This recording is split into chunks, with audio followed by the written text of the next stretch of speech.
Good morning. My name is Dobie Pasco, Dobie Leonard Pasco. I go by the nickname Dobie. I've always written as that, so I usually introduce myself as Dobie.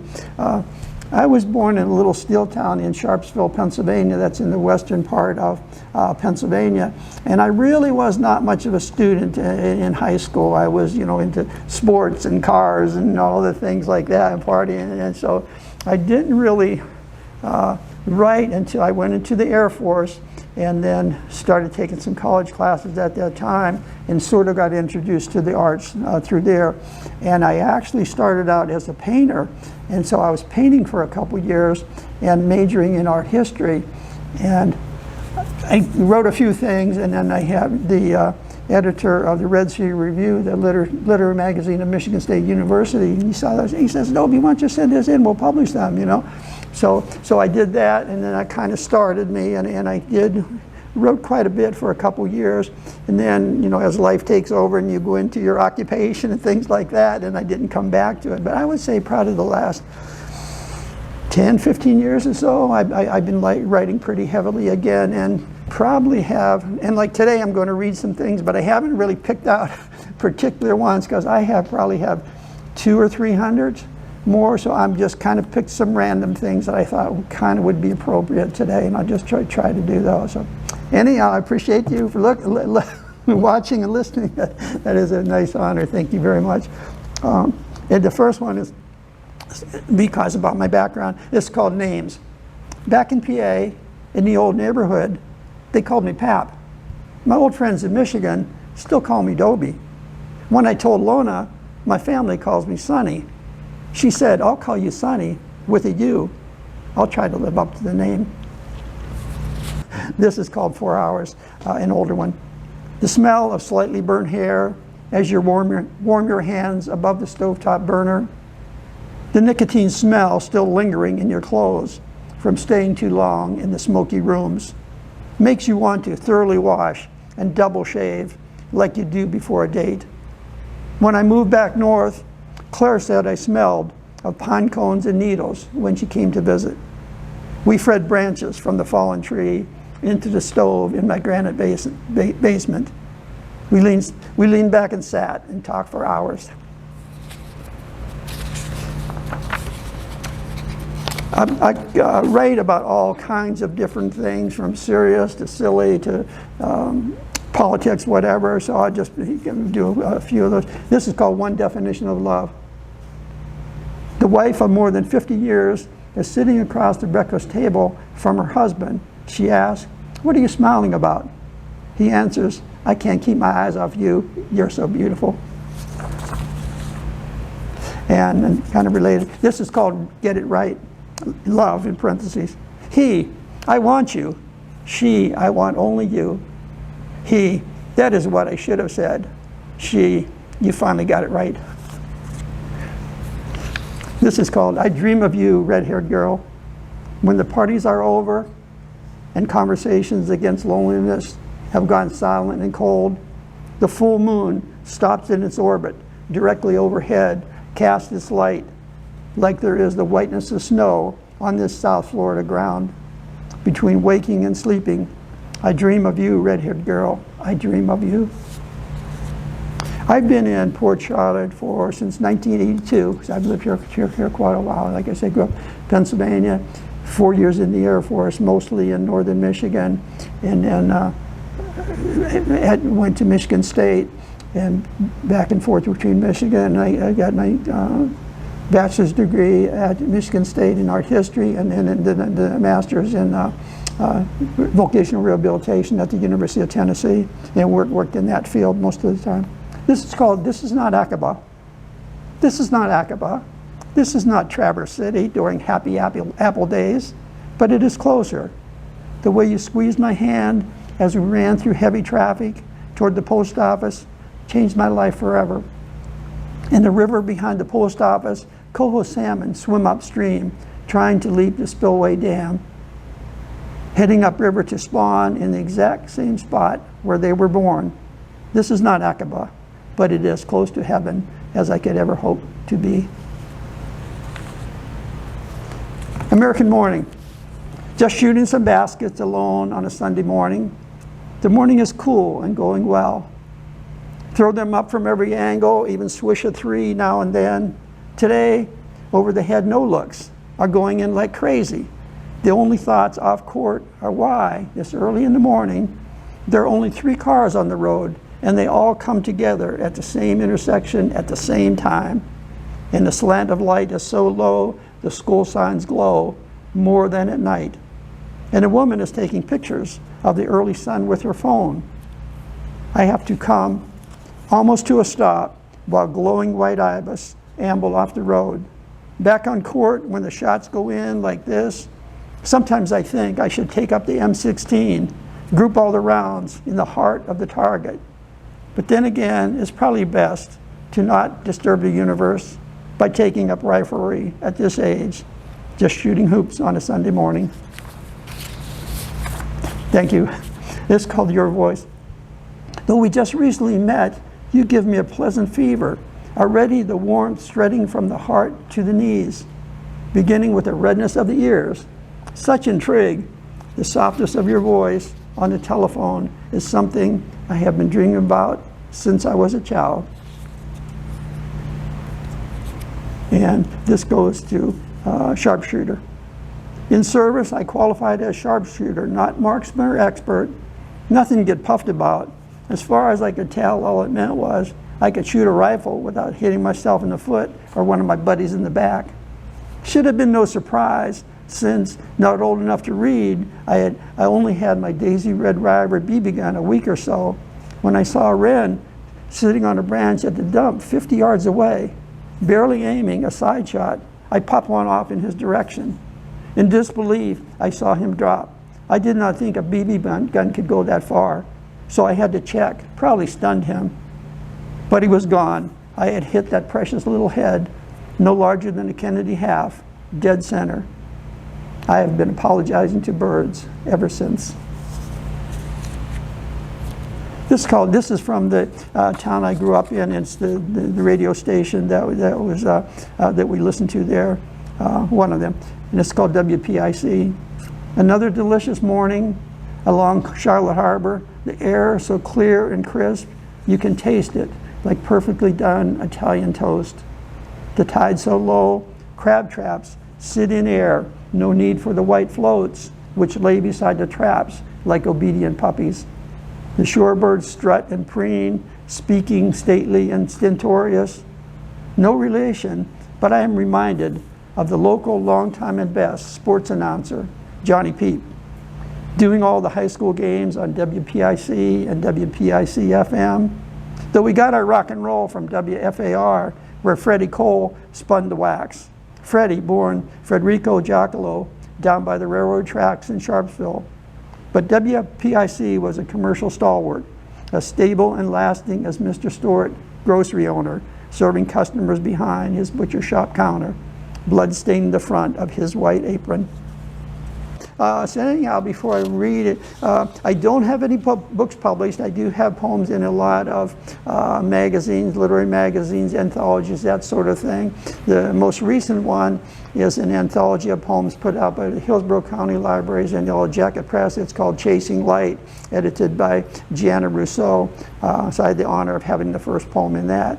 So that is available online and I think on Amazon and different places where you can buy that. But if you search my name, Dobie Pasco, and different things will come up. I've had several articles. It's kind of the honor to have a nice article written by John Hackworth, who's a Pulitzer Prize winning editor of the Charlotte Sun. He's an old friend of mine too. He did a nice article on me. And then Evan Williams, who's a young writer but has many honors, work with the Florida Weekly, and he did a couple stories on me also. So those are nice. This is called, well, we just passed Halloween not too long ago, so this is called She Was Cleopatra Today. She was Cleopatra today. This Halloween 2017, quiet, unassuming, though really the queen of the now, Aeneas, her real name, though she goes by Anna, so as not to be noticed. But you cannot not notice her shining beauty, flawless skin, and just perfect smile. I have noticed her from the beginning, when she first started working at the checkout lane at the supermarket. Way so far out of my league, out of my class, though she is modest as a clock. Though I would never say a thing to her, to me, she always will be Cleopatra, shining queen of Egypt, Illinois. Thanks. Oh, this is Treasures. Treasures, a cool day in December, cool for Inglewood, Florida, that is. The Gulf water, blue, green, silver, calm, flat, but with brown breakers at the shore. I began to find smooth stones and shells, treasured by previous children, shells you cannot sell for money.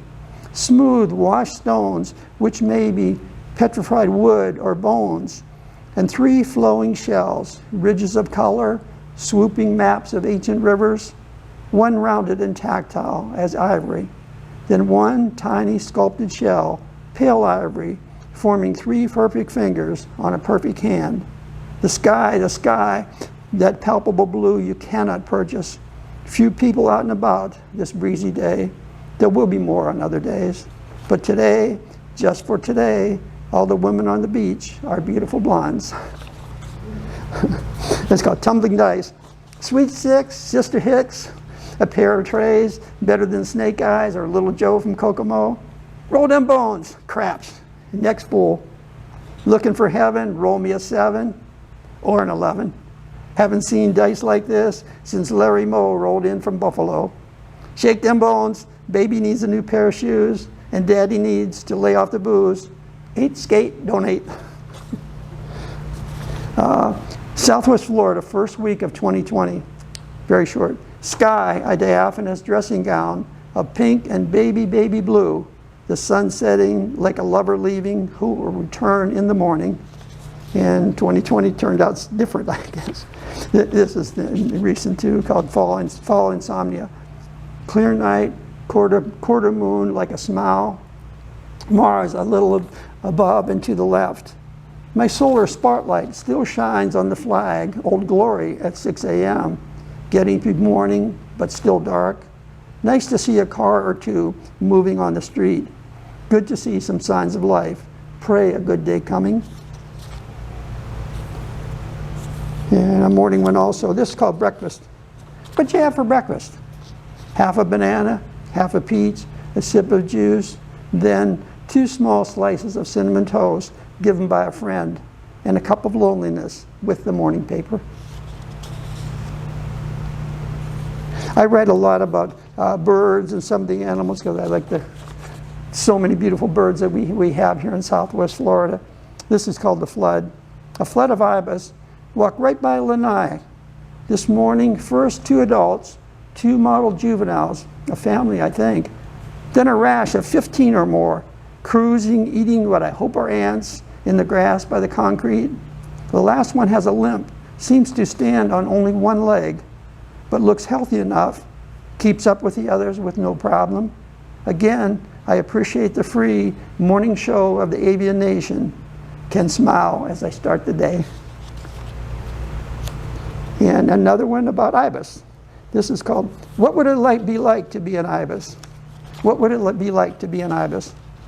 Pecking with those long beaks into the ground all day long, hanging out with your ibi friends, grazing in little groups of 4 or 5, or sometimes large flocks all together, slowly cruising across yards.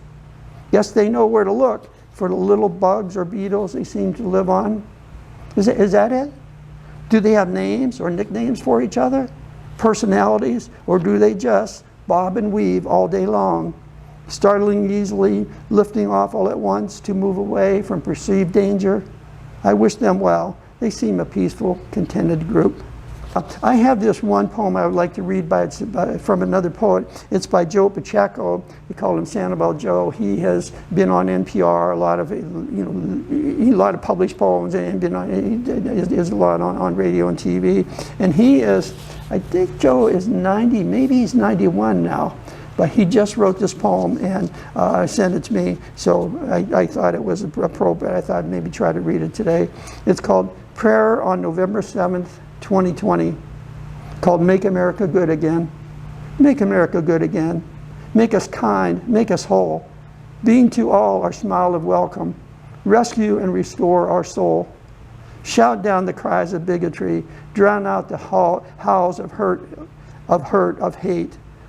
Extend our hands to lift the poor and reopen wide our golden gate. Learn to love again thy neighbors, with them proudly this planet share. America once more a star, a beacon shining everywhere. Make America good again, and let the whole world hear our prayer, by Joe Pacheco from Sanibel. This is called A Change in Weather. Yesterday, sun and green dresses brought blossoms and smiles. New books were in order, a painting was sold. Today, gray rain in bed until noon. Blue empty buses sadden the streets. I ate red beans and rice, trying to get a southern flavor. This is a little bit longer one. It's called 1228B North Washington, an address that I lived in, Lansing, Michigan. The little green house on the river, behind the big red house on Washington, past where the main drag turns, lessening traffic. Just a few blocks from the state capitol, and fewer blocks from Lansing Community College, where I took many classes, mostly just for fun.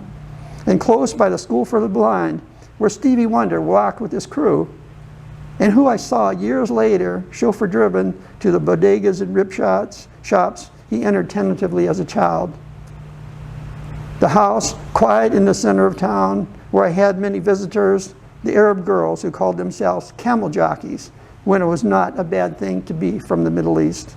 But I let them go, then visit from the young new wife, having problems already, wed too young. How could a husband not love someone that young and sweet? But he also was too young. The marriage would not last. Volleyball games in the side yard, hippies all, young and old, playing teams from other blocks, case of beer on the line. No matter who won, we all drank the beer and laughed. But it wasn't all beer and Skittles at 1228B. Like the night, the yard, bright as day, from the police helicopter above. This is the police, the house is surrounded. Come out with your hands up. A drug bus on the house in front. Then the dark figure in the backyard, standing on the riverbank, frozen heartbeat until he turned and I saw the policeman's cap. The lights and shouts going after the robber, trying to swim the river to escape. The same river that flooded from snow melt, water in the yard, filling the basement to 6 inches below the rafters. Visits from Jan, Karen, Cindy, and when Claire moved in a few blocks away, I failed to understand the move and unwisely moved back north for a quieter life to a great house, but learned too late that was not what I wanted. But then, time and distance, sometimes mellow memories like candles softening in the afternoon sun. Thank you.